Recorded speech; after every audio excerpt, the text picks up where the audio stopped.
Ladies and gentlemen, thank you for coming. As you know, Prime Minister Netanyahu will be here very soon.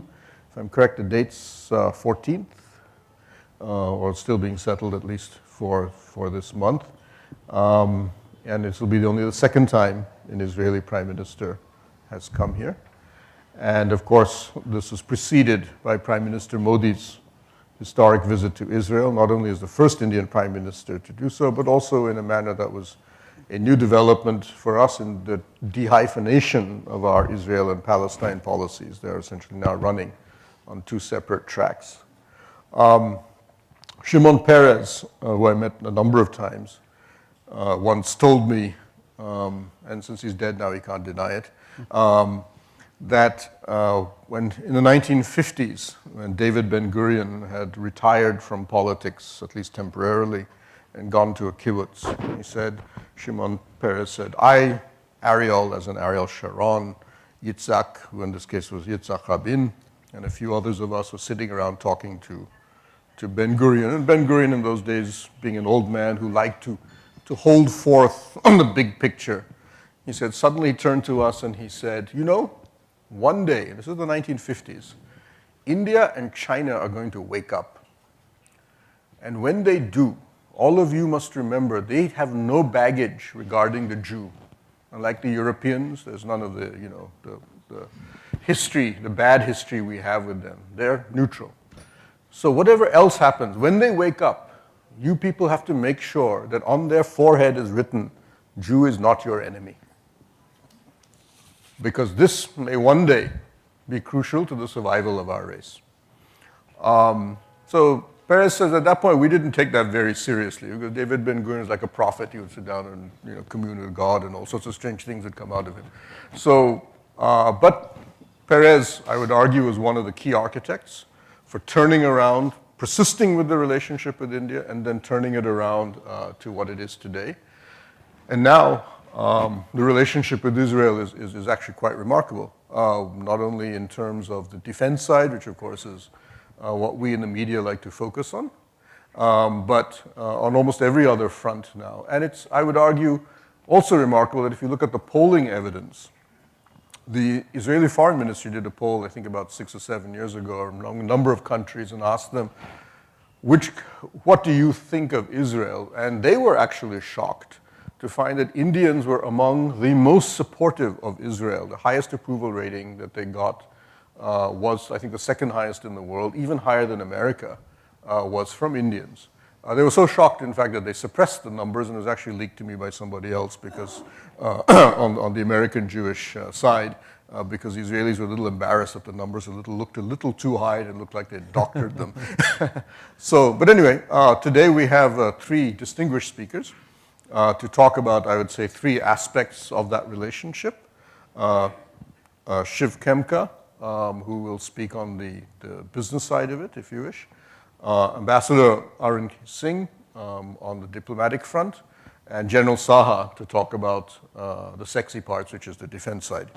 So I'll ask them each to give an opening statement, a few minutes to give their perspective of where they see the Indo-Israel relationship in its present phase and where they hope that it will go.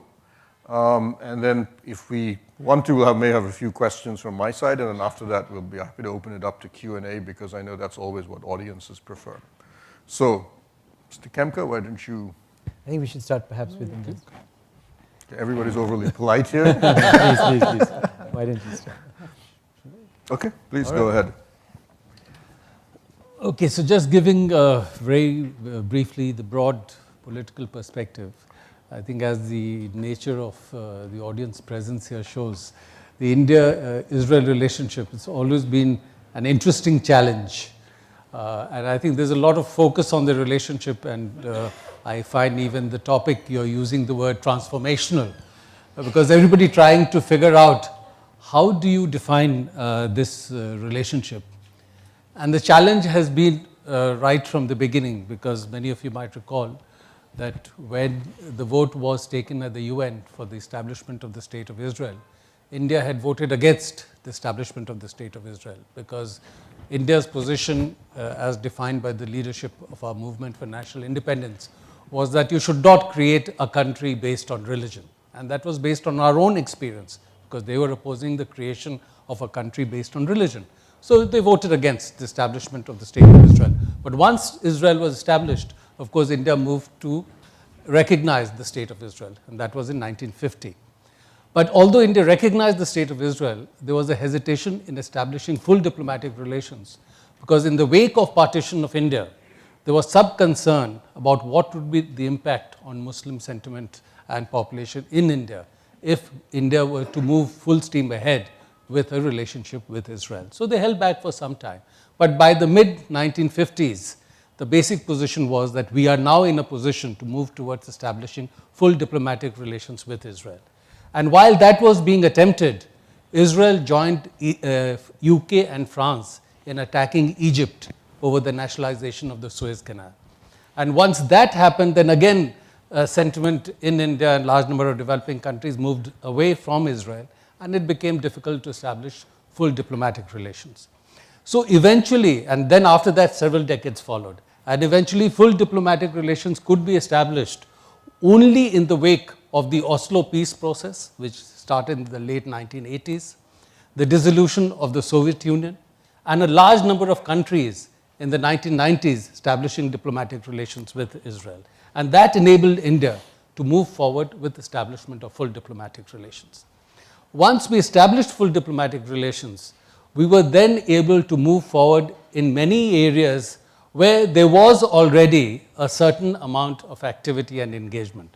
So even before diplomatic relations were established, there was a strong presence of the Indian diamond trading community in Israel, and that had been there from the 1960s. Even today, some estimates say that almost 10% of the trade on the diamond bourse in Tel Aviv is managed by companies of Indian origin. So it's a huge engagement with that business which was there earlier. So with the establishment of diplomatic relations, as we moved ahead, I think several areas and opportunities opened up for cooperation. One was clearly agriculture, because that's an area where Israel had done a lot of work given their constraints in terms of land, in terms of water.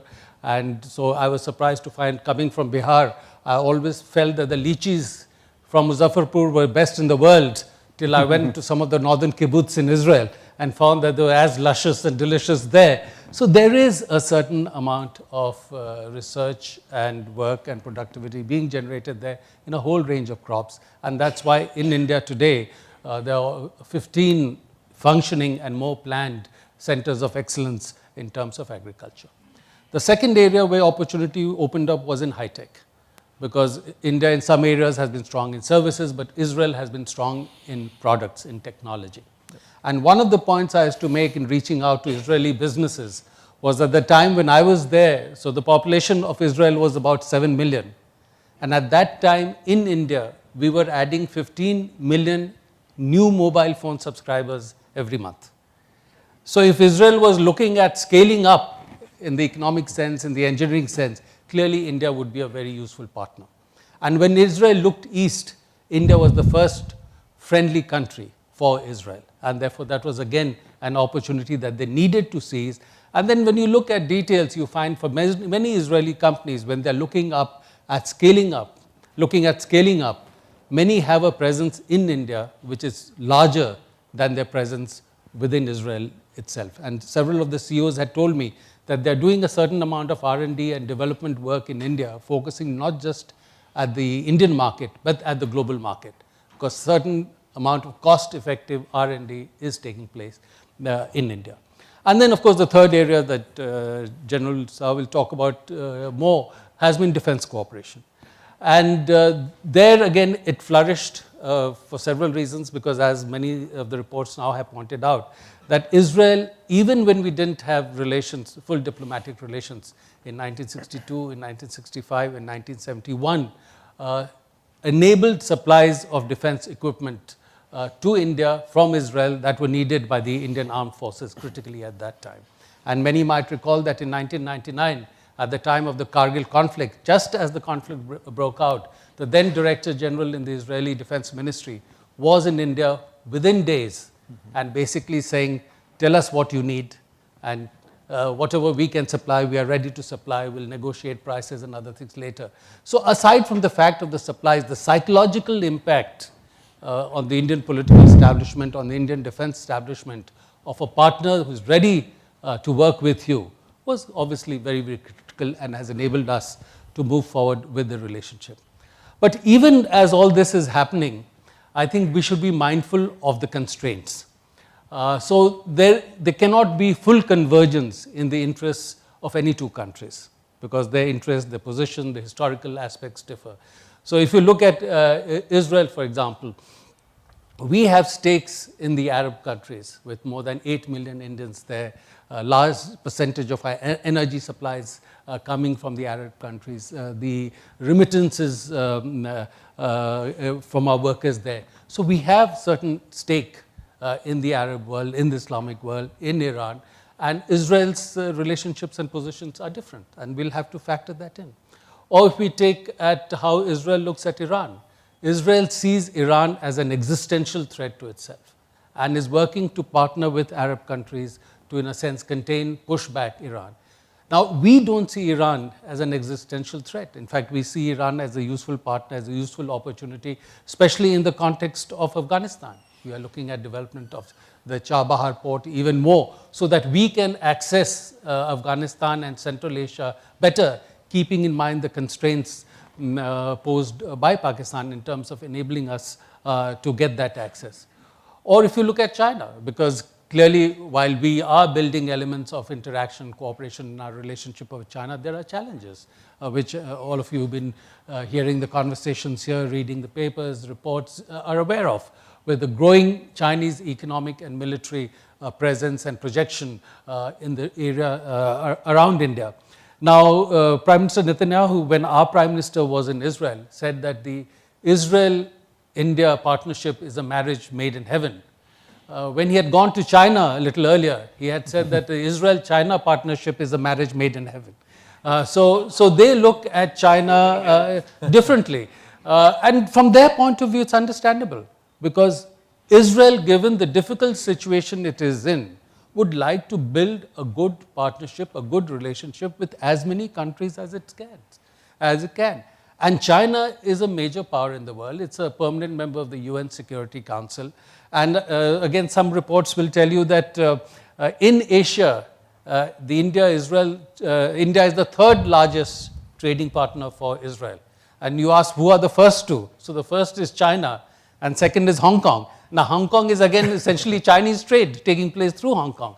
So if you add that up, then the Israel-China trade is far larger than the Israel-India trade. So that's a fact that, and in the new context, as people talk of the US, in a sense, doing some kind of a voluntary retreat from global engagement, China is clearly using this opportunity to establish its presence, its flag in different situations. And you've seen the reports of their calling Afghan and Pakistani representatives for talks. And there's been now reports of their asking Israeli and Palestinian representatives to go to China to have some talks there.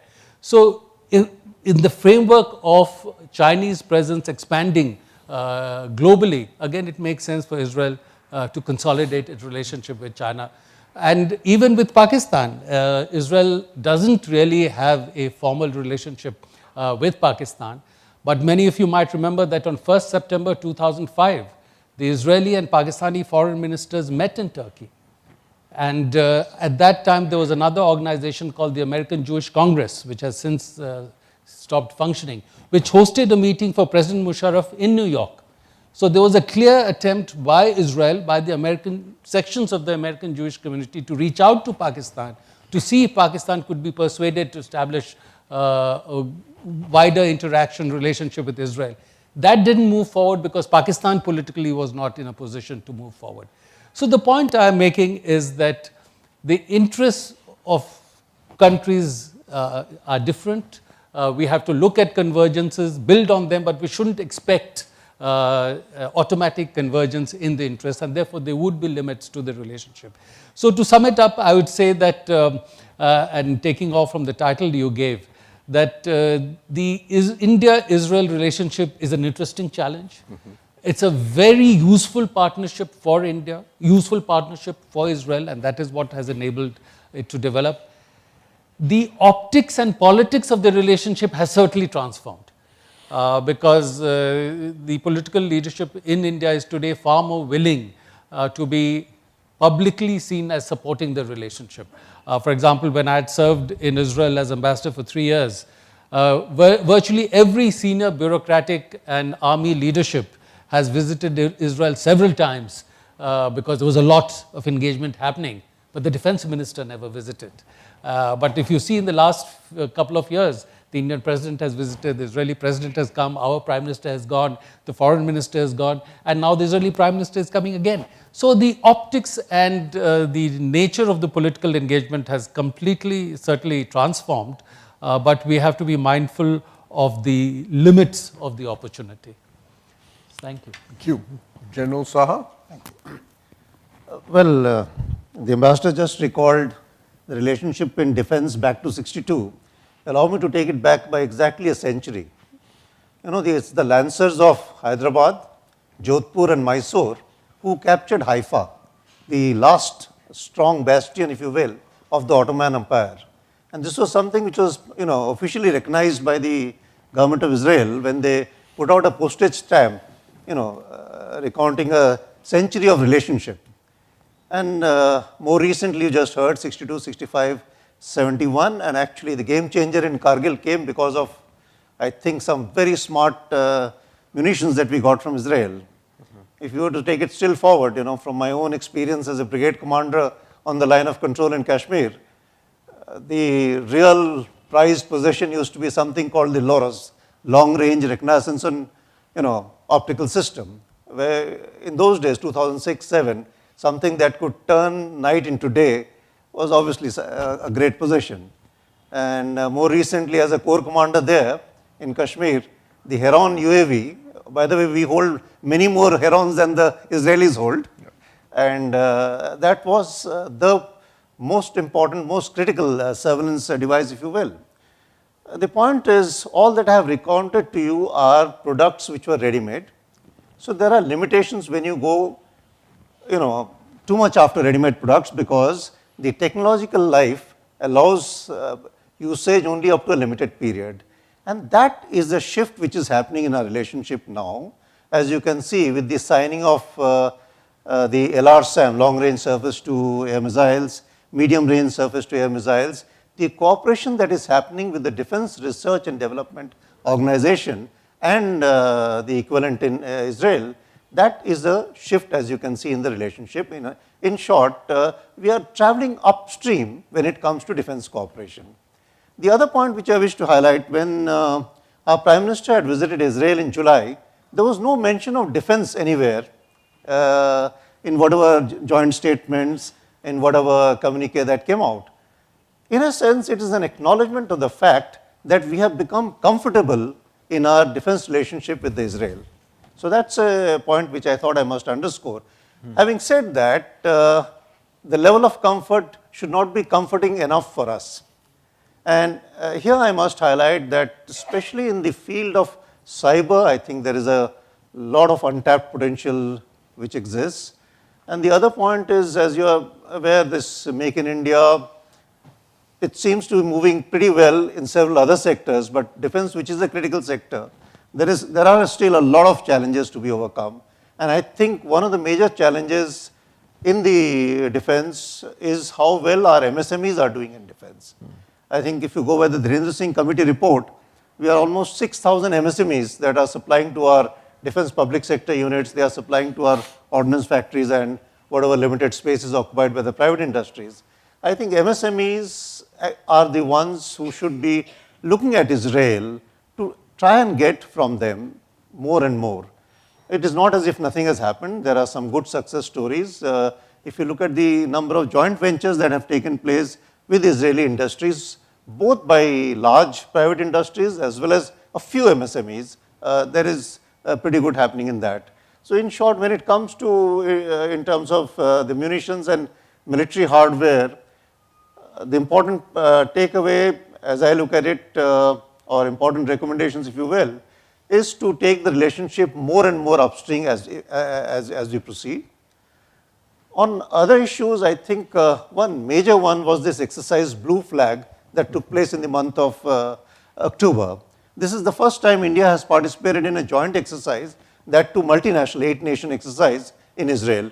And it was wonderful to see that, you know, an Air Force officer among so many others and the Indian flag in that backdrop, which I think the ambassador spoke of optics. Nothing could have been a greater optics from a military mind, you know, when you see something like that, because and this is a cooperation which I'm sure even 5 years back was quite unthinkable. So that's another major departure. Where is the potential for more?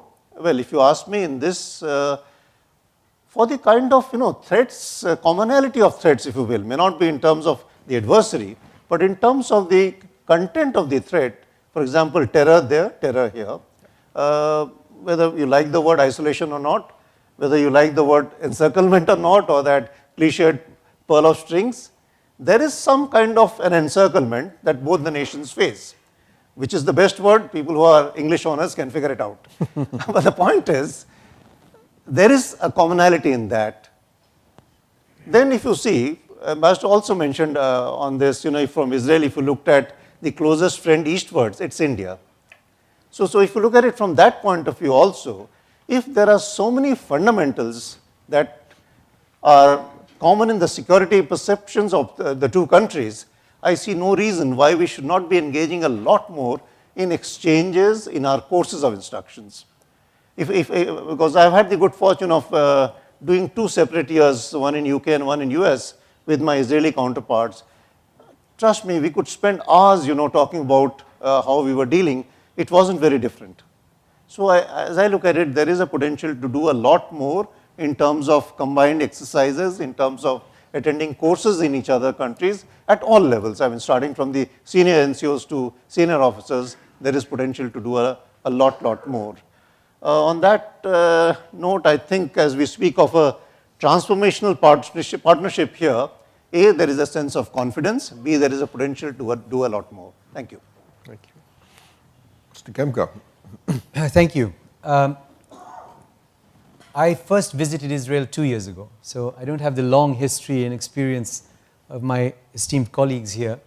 I always read the newspapers and read about things being difficult, etc., etc. And frankly, the media perception created around Israel was one that didn't invite me to visit. Having visited, I was pleasantly surprised by the tremendous friendship, tremendous warmth, sense of security, sense of peace, and people living their lives as though things were fine. And so I have been 9 times in the last 2 years, and I have got to grow to know a little bit the country and grow to love the country and its people in many dimensions.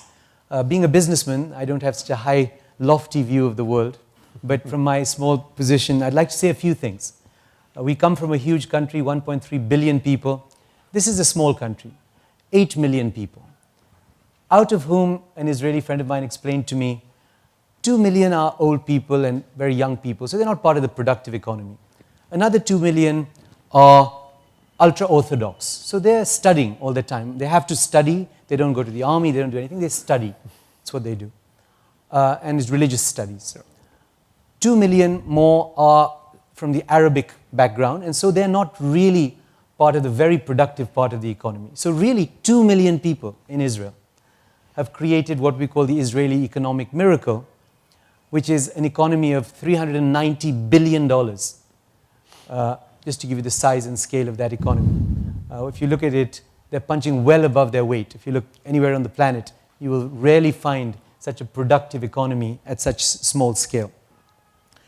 And then one looks at it, why is that? How is it possible? What have they done? And I think it's been a tremendous focus on their human capital.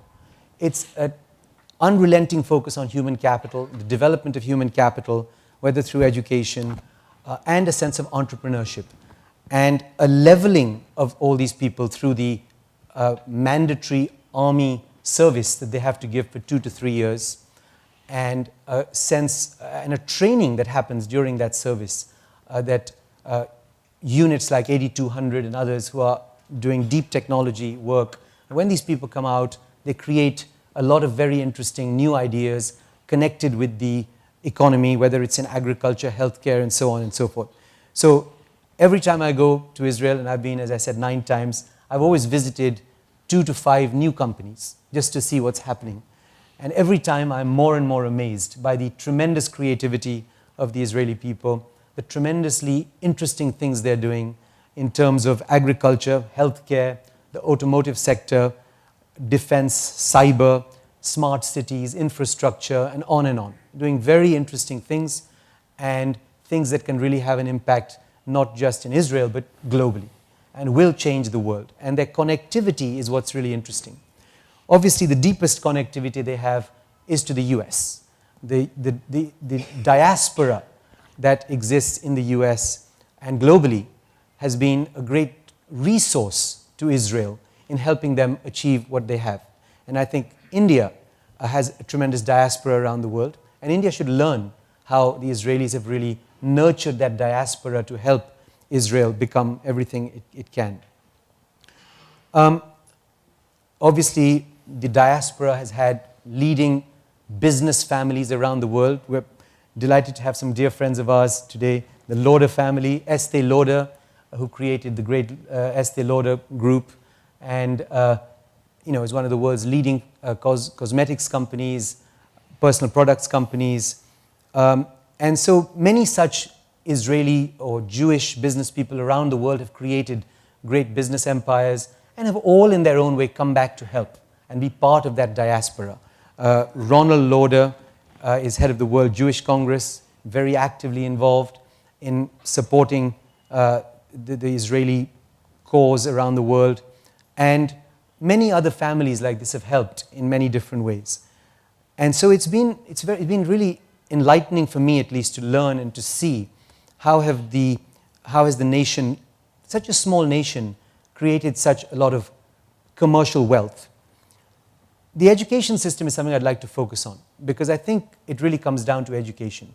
And not just education in schools, but education at home as well.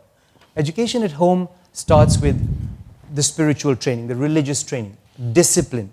Saturdays you don't work, X, Y, Z. There's a certain discipline that exists throughout the country that brings to the fore an ability to lead disciplined lives and to create something that's very interesting. I also think that the university system they have, schools like Technion, which are, I would say, IIT plus, because these institutions have managed to do not only a lot of academic work and research work, but actually connected deeply to industry and are very connected to industry in Israel and globally with people that are creating businesses and being very entrepreneurial. And I think we can learn a lot from those schools, the best schools in Israel and what they do.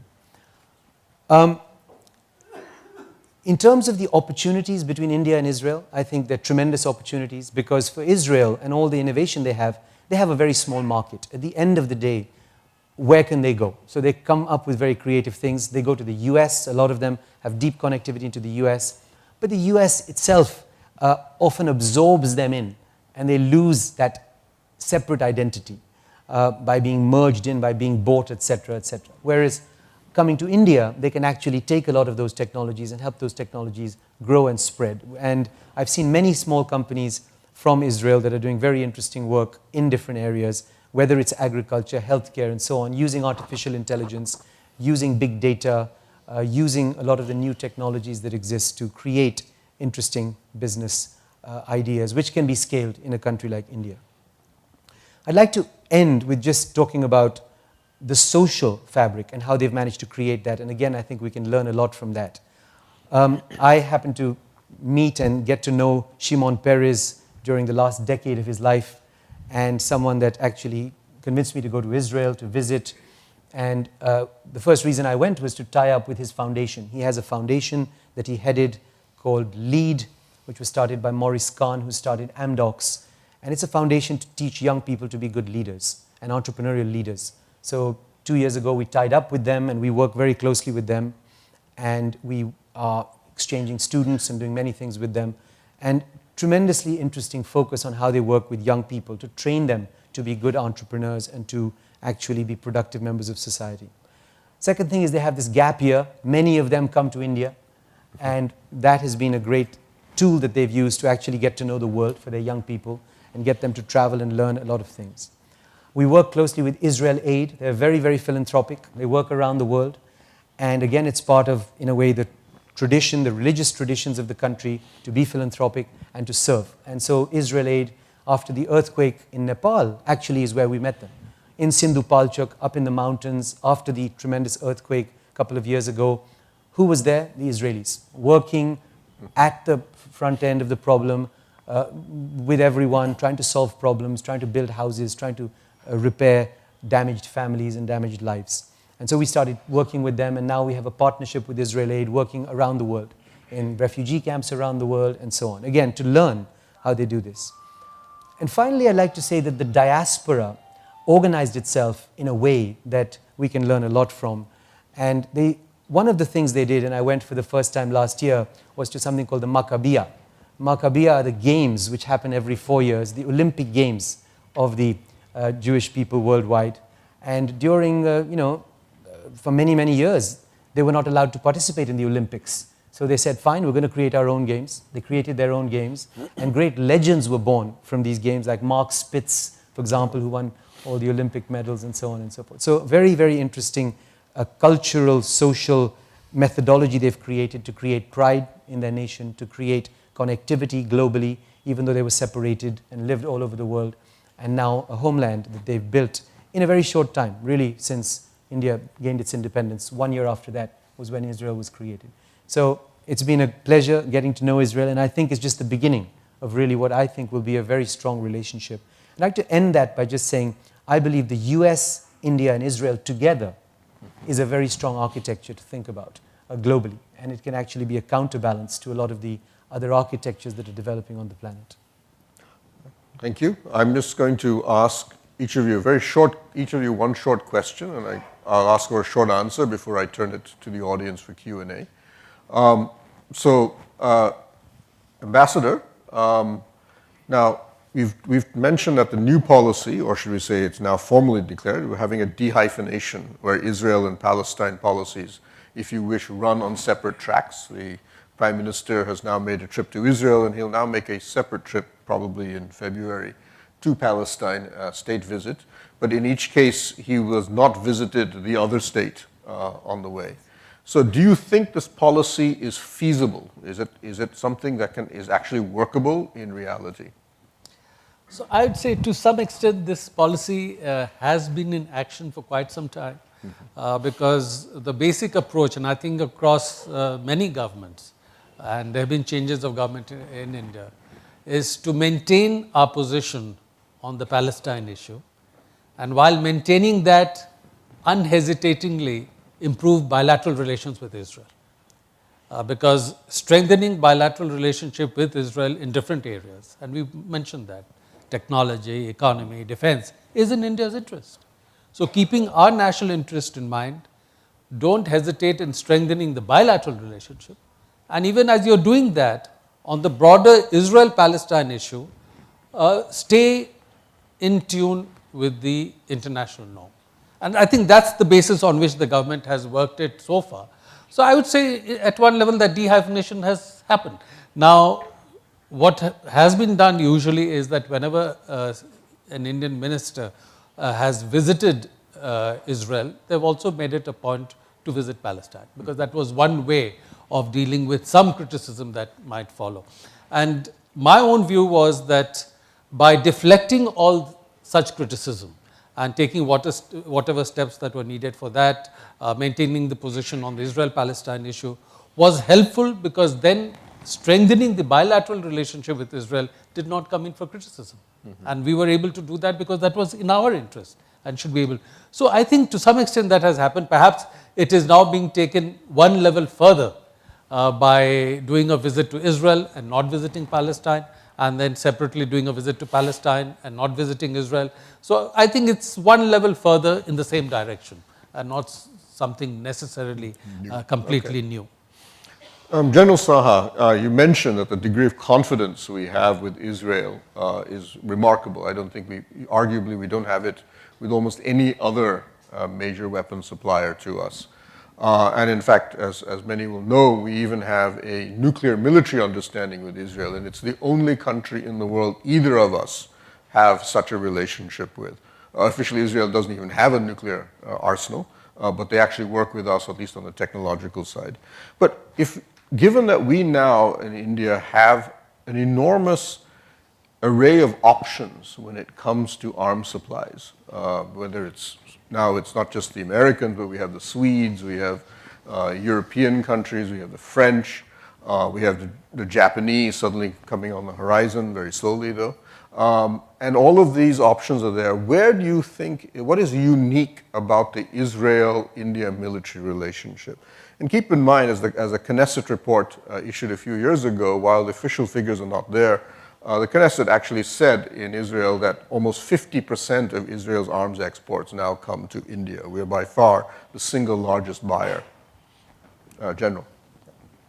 If you just allow me to go back once to your question on ambassador, which you had for the ambassador, it has a linkage to what you're asking me as well. See, even in the larger context, if you see, I do not think that Arab-Israeli business is as paramount as other threats which Israel faces. The ambassador spoke about Iran, for example. So that, if that context has changed, if it is not that good old Arab-Israel tug of war, if you will, in everything, clearly that de-hyphenation is quite axiomatic when we talk about this relationship with us as well.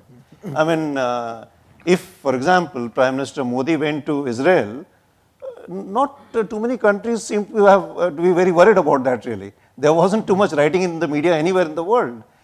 Of course, in India we felt it like that. I'm not very sure that old paradigm of Arab-Israel has the same relevance as it does today. So now how does it lead to my question?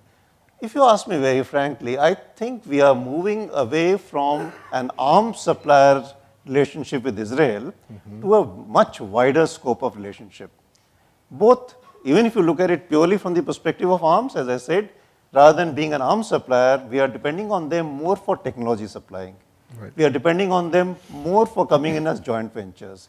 So really speaking, that paradigm of arms supply itself is undergoing a change.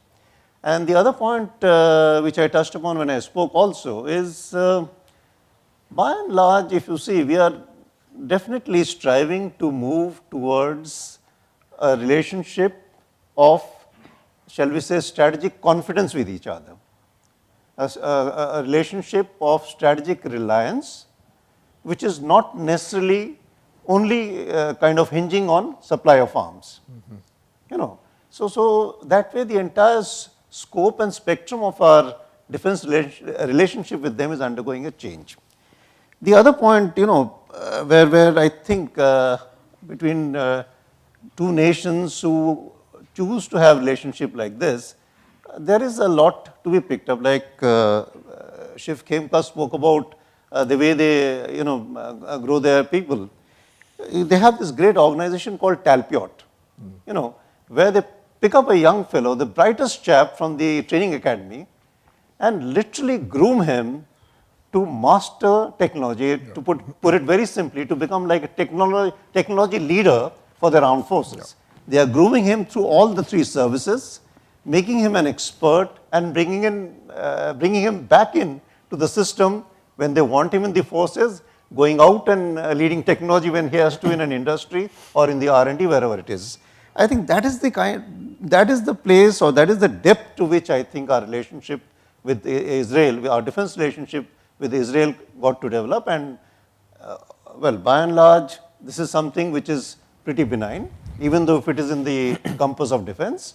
And I see a lot of scope without upsetting any equations or any, so-called models of high ground and what have you, getting affected in any way. So, Mr. Khemka, one of the things though we do see, and it continues to be a lag, if you wish, in the relationship, is at the business side. Trade is only, I think bilateral trade is only about $5 billion, which is small for both countries. And investment is I think, is a negligible amount. So yes, we have an enormous defense relationship, which seems to be outsized. And even within the trade, I think what diamonds is about 40 to 50% of that.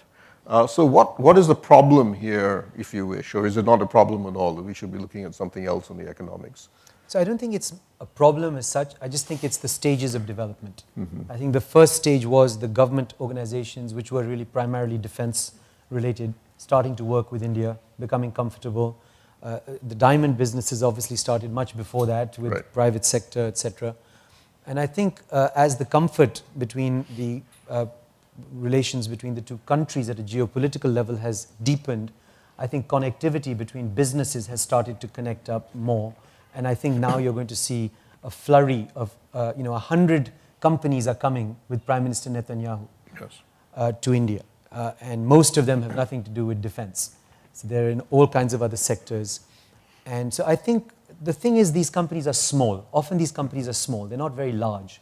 So the concept of how do they bring their technologies and partner in India correctly to be able to access this type of scale market? Do they tie up with the big groups like the Tatas, or do they tie up with small entrepreneurs? These are the types of issues they haven't figured out. I think the natural instinct is to go to the Tatas. Right. And then, the Tatas have limitations on how many things they can do. So I think these are the type of things that are starting to change with CII, with FICCI, with others. ASSOCHAM starting to go visit, connect the dots, create structures of collaboration and communication. I think you'll see a lot more happening under the Make in India. Even in the defense side, I think you'll see a lot of small and medium-sized companies starting to become part of the supply chains of the bigger projects that are happening. And so I think it's just a stage, and I think you'll see it accelerate. Right. So don't go to the Tatas, go to Shiv Khemka. That's the implicit message here, right? So Ambassador Singh, when I've asked Israelis, I said, when you talk to Prime Minister Modi, and when you talk about Israel, what does he talk about the most? And their response is always the same: water. Like 50% of his focus on Israel is water, water, and water. And as we know that besides being a great supplier of weapons and so on, Israel is a water superpower in terms of water conservation, reclamation, recycling, and so on. So I'm going to ask you, as your special ambassador, where do you see, given, one of the problems always is, it's 8 million people, and he says 2 million actually matter, and given that we're a little larger, and we have a very vast water issue, how do you fit Israel's water capacities with the immense size of India's problems in that area? So I think, Prabhat, as you mentioned, Israel has developed technologies and strengths in water conservation, in efficiency in water utilization, and in wastewater treatment, and also in desalination. So our people have to assess that these technologies that are there, how do entities from here partner with Israeli companies and then work on bringing those technologies to India. And so they have to work out the cost and technology effectiveness and work on that. So the technologies are there, people have to look at their own capacities here and the costs involved. Maybe I can add to that just a word. I think in the water sector, Israel is a superpower because 80% of the water is recycled in Israel. In the US, it's 1%, just to give you the scale of the difference. And the next highest country, Spain, is about 17, I think, or something. So it's really a scale difference in terms of how Israel uses its water resources. But it's a small country. And so the question is, when you look at a lot of these companies, and I've visited maybe 20 water companies in the last 2 years, many of them do things that would be pilot projects in India when they consider them to be large. Yes. So they might consider it to be large, but in India it would be a pilot. So the question is, how do you take it to scale? And I think that's a challenge, and that's a question. And which are the groups that will actually invest in doing that R&D, testing to take it to scale? So I think that's one of the challenges. But they do have very interesting technologies, but often not at the scale that's needed in our country, and at the cost level that's also probably needed here. Right. I think that I was actually told by one anecdote is that one of the chief ministers of one of India's largest states had a meeting with Israeli officials about water. And one minister rolled out this giant plan of what he wanted Israel to help him with. And he said something like, if you bring in about 100,000 water experts, we should be able to handle this. And there was a stunned silence on the Israeli side, and they said, let's start at the beginning about how big Israel actually is, and the fact that the country as a whole has about 10,000 water experts everywhere. And then we will start to talk about what your problems are.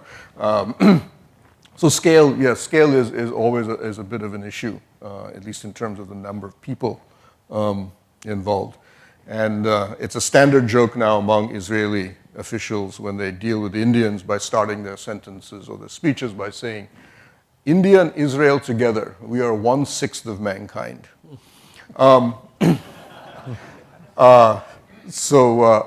What I'm going to do now, I'm just going to flag one thing. The Ananta Aspen Center, in conjunction with Tel Aviv University and the Confederation of Indian Industries, for now past 10 years has been running a track 2 dialogue with the Israelis. I'd argue it's been the most prominent such dialogue with Israel. And on the 10th anniversary of that dialogue, we've actually issued a report looking at where we think the future of Israel, of the Indo-Israel relationship be going, and with some ideas brought from the fact that we have this annual meeting, which has now expanded dramatically over time to incorporate a huge number of areas, including water and so on. One of the things that we will hope to see, from what I've heard in Mr. Netanyahu's coming visit, is that innovation is going to be at the heart of this summit. Because while there is a difference on, as you said, in scale, Israel's capacities in innovation have been almost amazing, given its size, and as others, many of the panelists have mentioned, it's that not only the brain power, but the ability to convert those ideas into something commercially viable is something that India would like very much to be able to either partake of or to even copy. And building those bridges between these two countries on the innovation cycle more than almost anything else may actually build a relationship between the two countries that could last many, many decades into the future.